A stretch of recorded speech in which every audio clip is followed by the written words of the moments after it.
بسم الله الرحمن الرحيم. الحمد لله الذي أنزل على عبده الكتاب ولم يجعل له عوجا قيما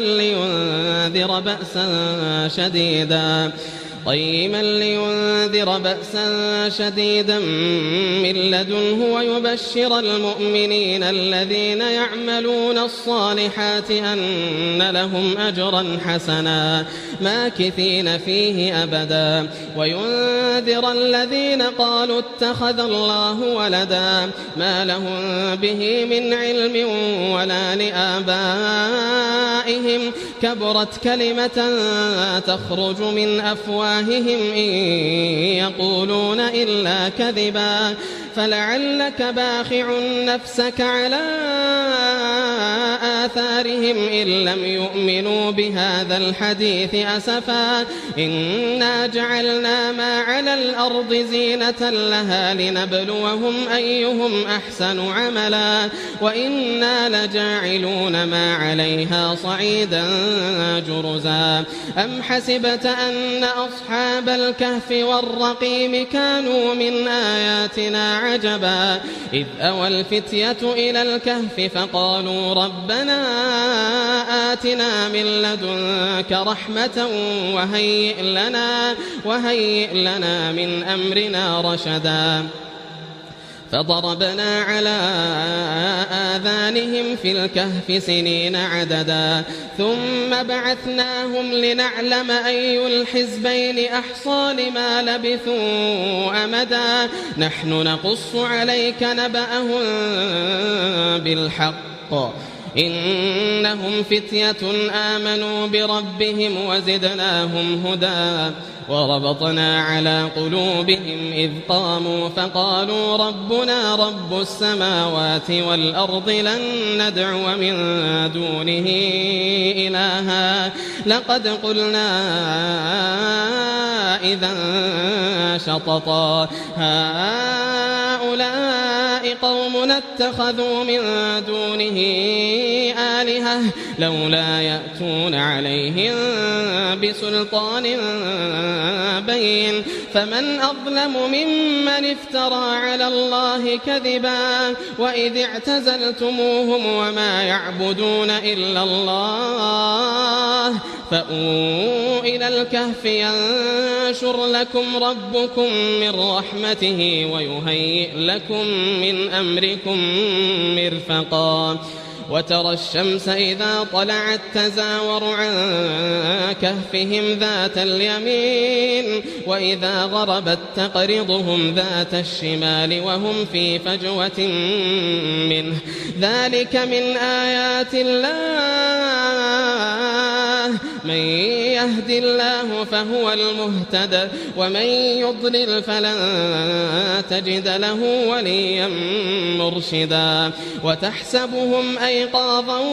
وهم رقود ونقلبهم ذات اليمين وذات الشمال وكلبهم باسط ذراعيه بالوصيد لو اطلعت عليهم لوليت منهم فرارا ولملئت منهم رعبا وكذلك بعثناهم ليتساءلوا بينهم قال قائل منهم كم لبثتم قالوا لبثنا يوما أو بعض يوم قالوا ربكم أعلم بما لبثتم فابعثوا أحدكم بورقكم هذه إلى المدينة فلينظر أيها أزكى طعاما فليأتكم برزق منه وليتلطف ولا يشعرن بكم أحدا إنهم إن يظهروا عليكم يرجموكم أو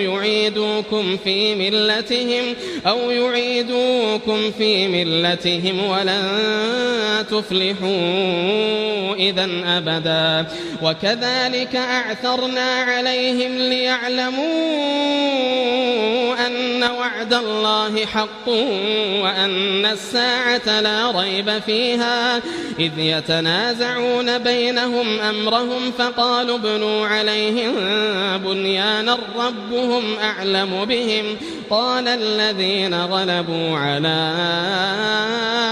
أمرهم لنتخذن عليهم مسجدا سيقولون 3 رابعهم كلبهم ويقولون 5 سادسهم كلبهم رجما بالغيب ويقولون 7 وثامنهم كلبهم قل ربي أعلم بعدتهم ما يعلمهم إلا قليل فلا تمار فيهم إلا مراء ظاهرا ولا تستفت فيهم منهم أحدا ولا تقولن لشيء إني فاعل ذلك غدا إلا أن يشاء الله واذكر ربك إذا نسيت وقل عسى أن يهديني ربي لأقرب من هذا رشدا ولبثوا في كهفهم 300 سنين وازدادوا 9 قل الله أعلم بما لبثوا له غيب السماوات والأرض أبصر به وأسمع له غيب السماوات والأرض أبصر به وأسمع ما لهم من دونه من ولي ولا يشرك في حكمه أحدا واتل ما أوحي إليك من كتاب ربك لا مبدل لكلماته ولن تجد من دونه ملتحدا واصبر نفسك مع الذين يدعون ربهم بالغداة والعشي يريدون وجهه واصبر نفسك مع الذين يدعون ربهم بالغداة والعشي يريدون وجهه ولا تعد عيناك عنهم تريد زينة الحياة الدنيا ولا تطع من أغفلنا قلبه عن ذكرنا واتبع هواه وكان أمره فرطا وقل الحق من ربكم فمن شاء فليؤمن ومن شاء فليكفر إنا أعتدنا للظالمين نارا أحاط بهم سرادقها وإن يستغيثوا يغاثوا بماء كالمهل يشوي الوجوه بئس الشراب وساءت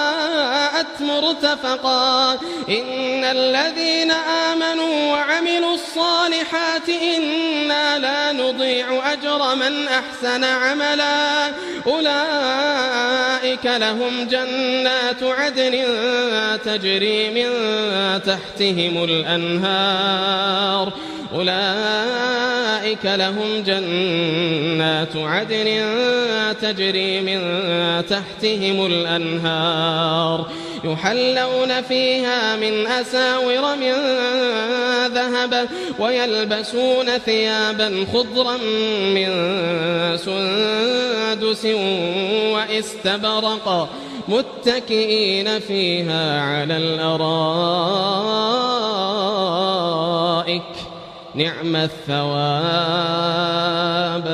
نعم الثواب وحسنت مرتفقا واضرب لهم مثل الرجلين جعلنا لأحدهما جنتين من أعناب وحففناهما بنخل وجعلنا بينهما زرعا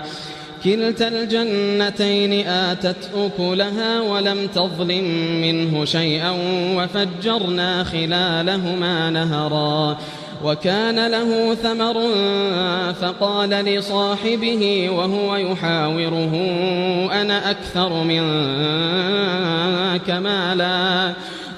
لصاحبه وهو يحاوره أنا أكثر منك مالا وأعز نفرا ودخل جنته وهو ظالم لنفسه قال ما أظن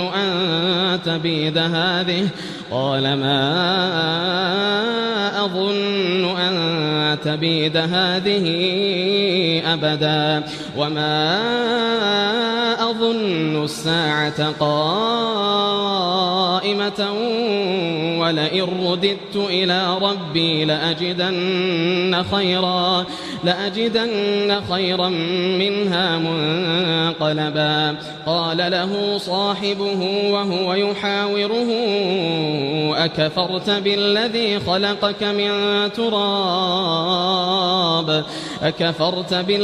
خلقك من تراب ثم من نطفة ثم سواك رجلا لكن هو الله ربي ولا أشرك بربي أحدا ولولا إذ دخلت جنتك قلت ما شاء الله لا قوة إلا بالله إن ترني أنا أقل منك مالا وولدا فعسى ربي أن يؤتيني خيرا من جنتك ويرسل عليها حسبانا من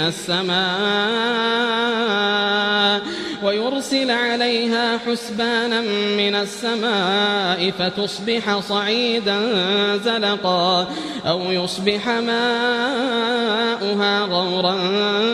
فلن تستطيع له طلبا وأحيط بثمره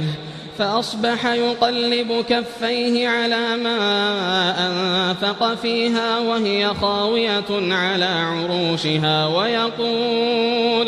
ويقول يا ليتني لم أشرك بربي أحدا ولم تكن له فئة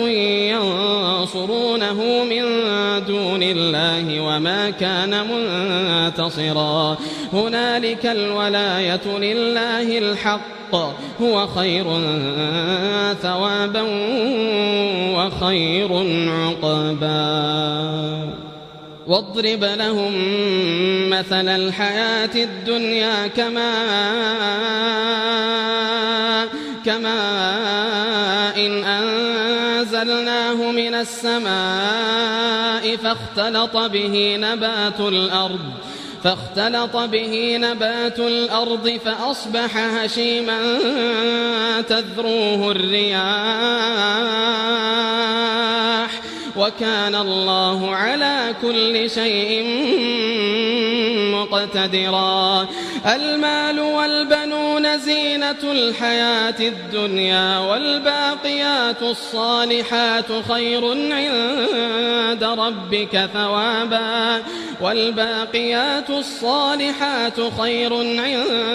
ربك ثوابا وخير أملا ويوم نسير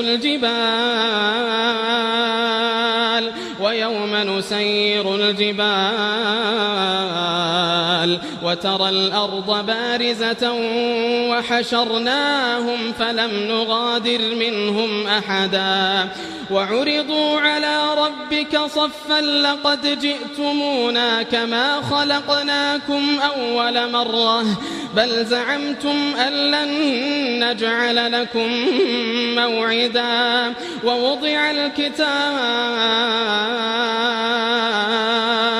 ووضع الكتاب فترى المجرمين مشفقين مما فيه ويقولون يا ويلتنا ما لهذا الكتاب لا يغادر صغيرة ولا كبيرة ووضع الكتاب فترى المجرمين مشفقين مما فيه ويقولون يا ويلتنا ما لهذا الكتاب لا يغادر صغيرة ولا كبيرة إلا أحصاها ووجدوا ما عملوا حاضرا ولا يظلم ربك أحدا وإذ قلنا للملائكة اسجدوا لآدم فسجدوا إلا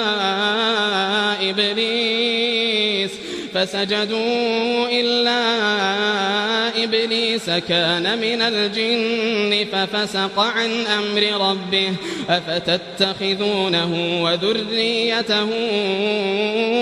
أولياء من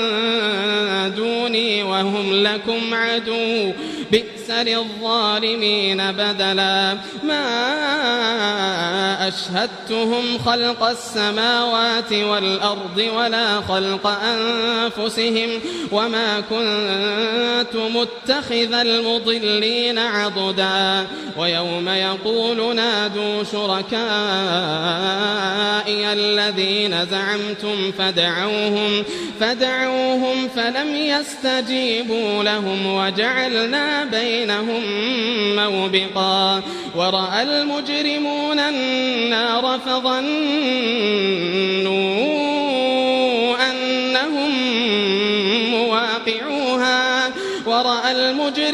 النار فظنوا أنهم مواقعوها ولم يجدوا عنها مصرفا ولقد صرفنا في هذا القرآن للناس من كل مثل وكان الإنسان أكثر شيء جدلا وما منع الناس أن يؤمنوا إذ جاءهم الهدى ويستغفروا ربهم إلا أن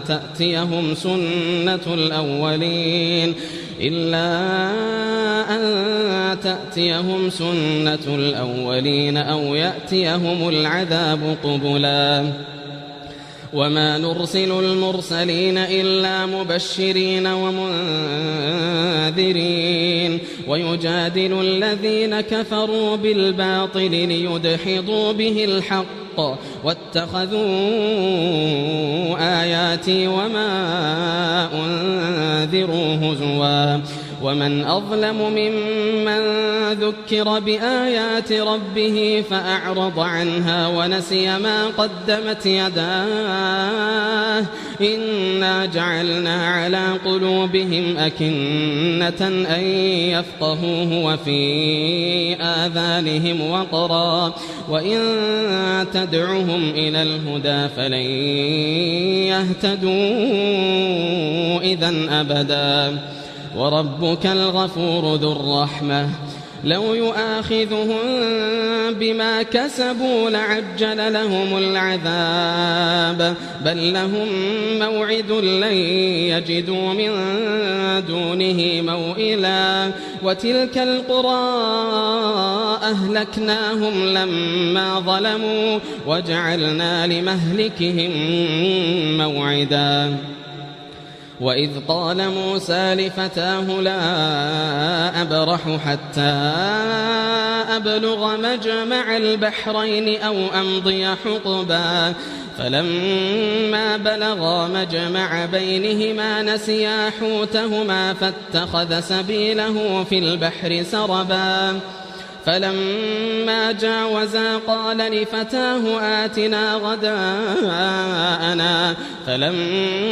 جاوزا قال لفتاه آتنا غداءنا لقد لقينا من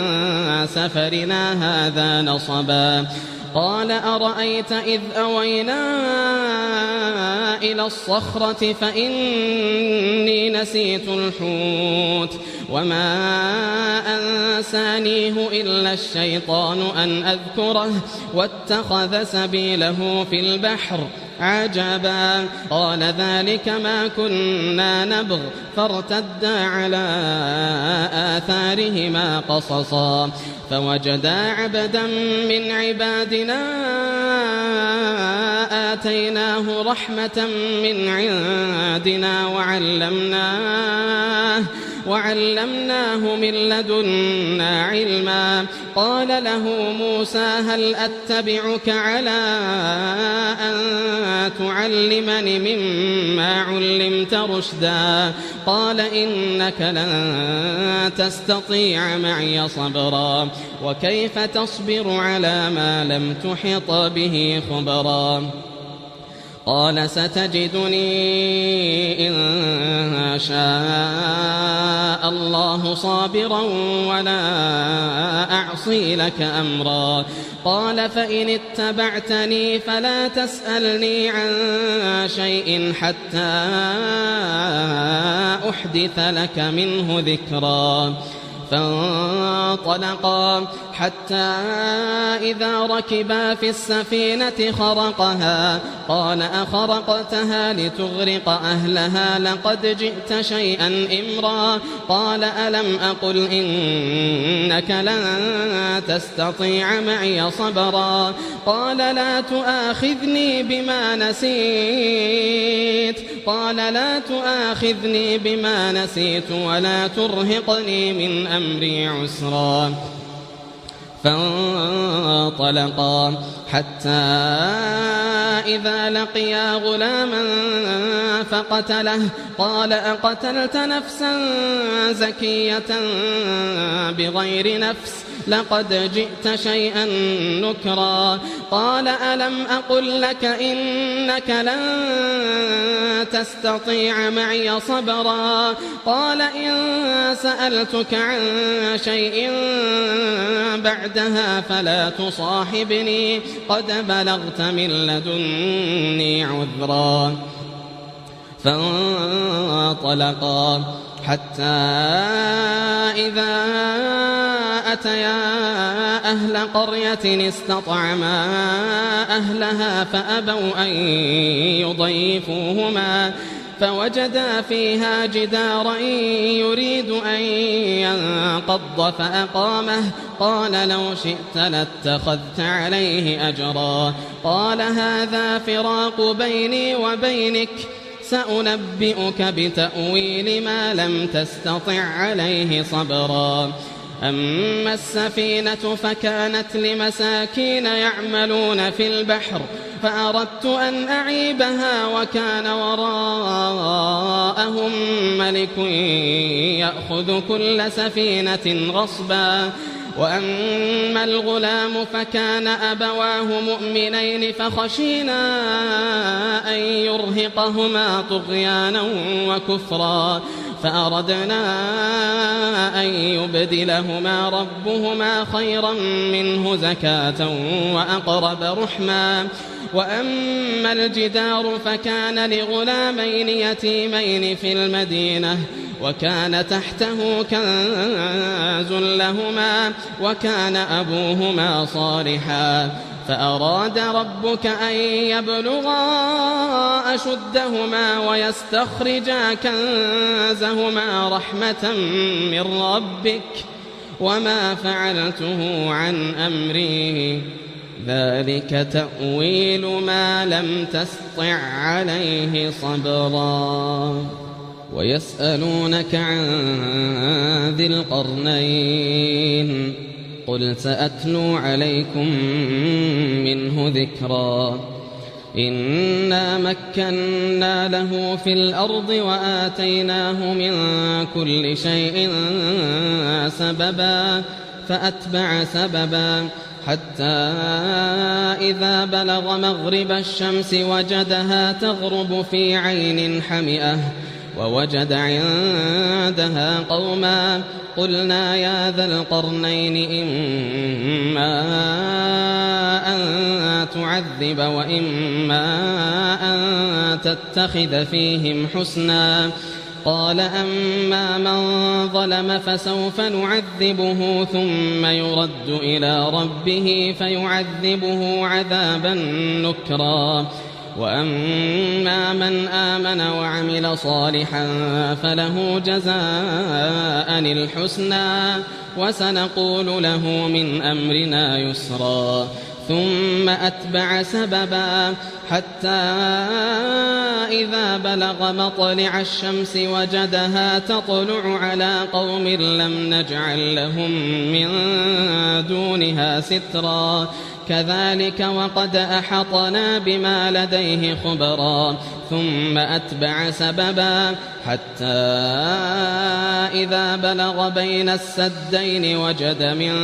دونهما قوما لا يكادون يفقهون قولا قالوا يا ذا القرنين إن يأجوج ومأجوج مفسدون في الأرض فهل نجعل لك خرجا على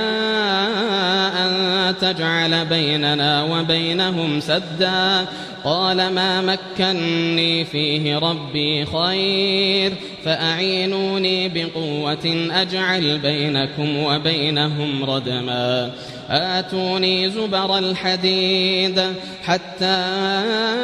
إذا ساوى بين الصدفين قال انفخوا حتى إذا جعله نارا قال آتوني أفرغ عليه قطرا فما استطاعوا أن يظهروه وما استطاعوا له نقبا قال هذا رحمة من ربي فإذا جاء وعد ربي جعله دكا وكان وعد ربي حقا وتركنا بعضهم يومئذ يموج في بعض ونفخ في الصور فجمعناهم جمعا وعرضنا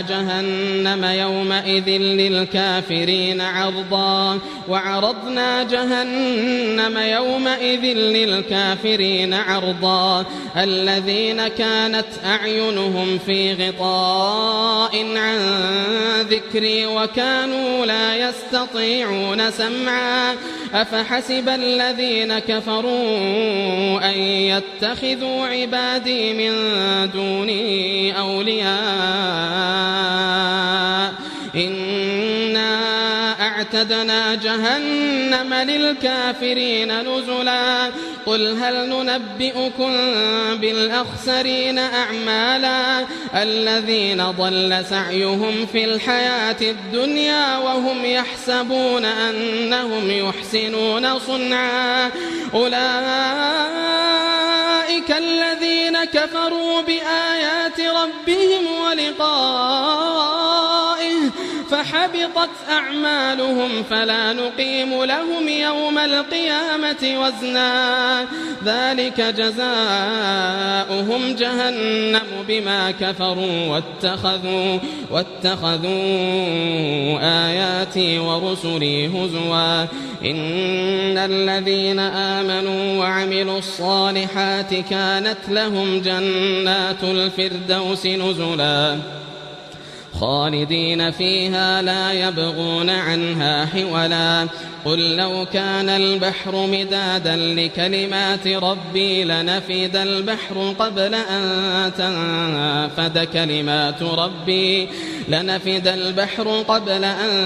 تنفد كلمات ربي ولو جئنا بمثله مددا قل إنما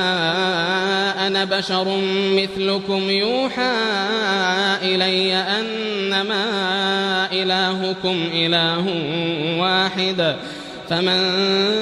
كان يرجو لقاء ربه فليعمل عملا